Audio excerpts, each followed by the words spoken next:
Hello there. What if I told you there's a very neat space survival game made by a Polish team which also happens to be based in my country of origin? They're the creators of games like Frostpunk, Frostpunk 2, This War of Mine, and a few others. I must say, I'm really proud of my country's accomplishments in game dev. Witcher 1, 2, and 3, Cyberpunk 2077, and now The Altars come into play. This game certainly deserves more recognition than it currently has. Poland truly has a talent for making great games, and it fills my heart with joy. Would you be interested in a thrilling story, funny interactions between your direct clones, and addicting gameplay? All this and more is featured in a freshly released product from 11-bit Studios. Welcome to The Altars Credible Review. You may presume that survival games won't have a particularly big focus on storytelling, but the Altars are here to prove you wrong. Let us discuss the first topic on our list, the story. We take control of a character named Jan Dolski, a crew member who enlisted in a space program which involves going out for a mission to retrieve and research rubidium, a special element that, guess what, rapidly enhances growth of a cell and all that. This one was pretty hard to guess, not gonna lie. Things quickly got out of hand, resulting in the entire crew dying on the spot. This isn't a major spoiler, it's literally the situation we are introduced to within the first 2 minutes of the journey, which totally makes sense given it's a space survival game. On the cover of the game, you're met with a rather peculiar title and a bunch of strangely similar faces, so it won't come to you as a big surprise that, yes, we get to clone our Jan Dolski to assemble a new crew for the mission. The alterations share the same body as our main protagonist, but their minds, skills, and personalities differ greatly from the original donor. The mastermind behind the whole operation suggests that you create an alteration of yourself, which of course raises some moral concerns for our main Jan Dolski. The game explores a lot of philosophical themes and raises questions like, does the alter have a soul? What exactly is a soul? What does it take for an entity to be considered human? Should they be considered independent human beings or merely deviations, tools created for survival, only to be discarded later as waste? The justification behind their behavior, given the harsh reality they've just uncovered. It makes my skin crawl just by thinking about this philosophical dilemma.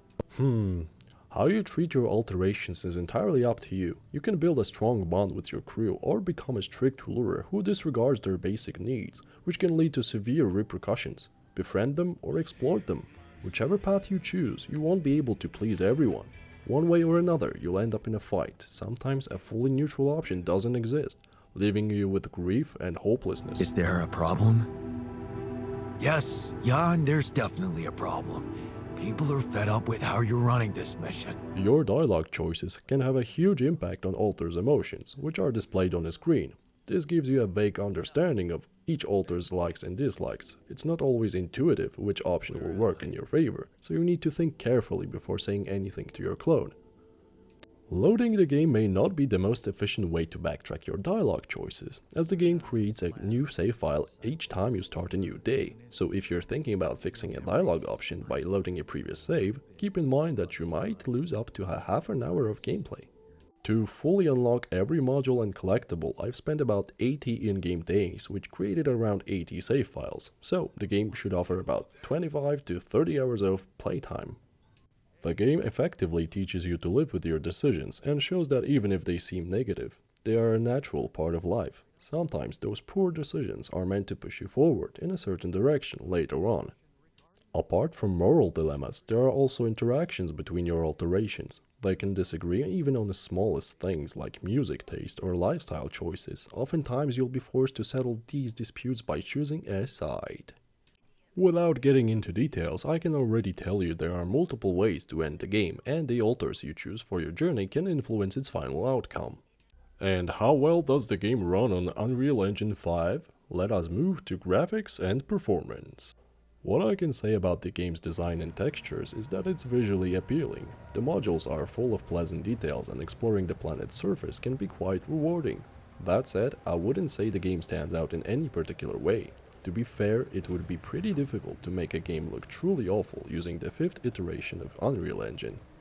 For the most part, I had a pretty stable frame rate, with some occasional stuttering here and there. I played on the highest possible setting preset, without using frame generation, and for some reason I wasn't even able to turn it on, despite having a RTX 4070. I'm fairly confident that a future patch will resolve this issue. One notable thing worth mentioning is that the game hasn't crashed on me a single time, and that's especially important considering that a single in-game day can last up to around 30 minutes. And I guess the final one on our list today would be gameplay and mechanics. The Altars is first and foremost a survival game, so naturally our main protagonist Jan Dolsky is required to procure various materials. You've got metals, minerals, organics, enriched metals, and of course rubidium, the rare element central to the story. These materials allow you to craft items and build modules such as a kitchen or a greenhouse, which are essential for producing nourishment for your crew. Some modules play a less significant role than others. Nevertheless, if you want to experience all the meaningful dialogue the game has to offer, it's worth investing some materials into building, let's say, a gym or a park. While modules are crafted instantly, items are a different story. You'll need to manage another crucial resource, time. And time is a luxury you don't have. In-game, 1 minute equals roughly 1 second in real time. Creating a single item can take up 2 in-game hours, and more complex items may require 6 or more hours to develop.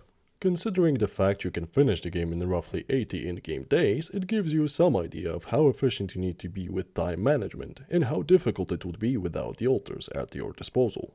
Another fact that can put your mind at ease is that the timer stops whenever you engage in a conversation with an altar or with your superiors via a communication device, so there's no need to stress about fast forwarding or skipping dialogue just to make the most of your day.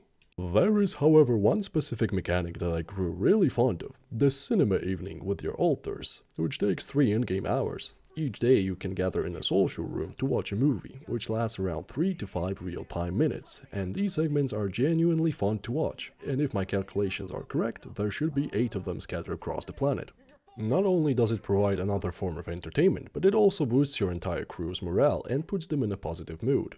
Coming back to exploration, you need to pay close attention to anomalies and radiation. During the night, radiation levels can rise to a critical point, so it's best to start your exploration early in the morning.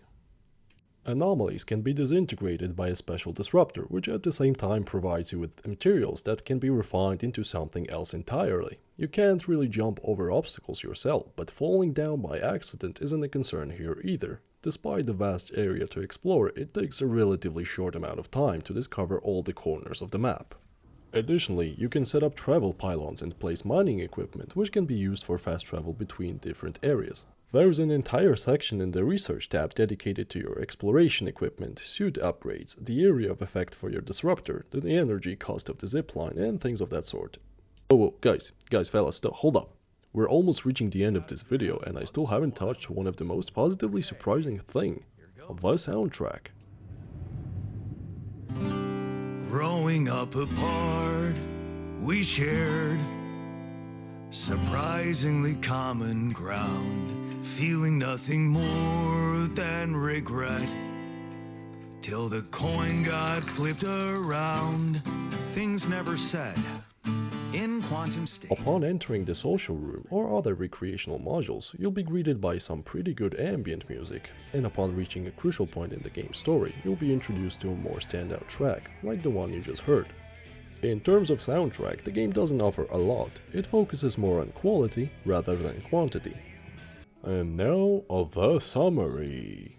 11-bit studios took a safe route when it came to face design and facial expressions. Imagine having one actor performing multiple voices, the same actor used for your altars. It's a tremendously clever idea to create tons of content from very scarce resources. A space survival game with a strong narrative turned out to be a great concept. Although I could see much more content and many more ideas added to the game, it still turned out to be a great product, available on Xbox Game Pass at a very affordable price. As I mentioned before, Poland never disappoints when it comes to delivering a solid dose of entertainment, even with a lower budget. Bear in mind that in terms of budget, the altars belong in a AA category, so that's the level at which it should be reviewed. All things considered, I'm giving the altars an 8 out of 10 score for being a great and addictive polished game that has etched itself into my memory as a space survival game with a good story.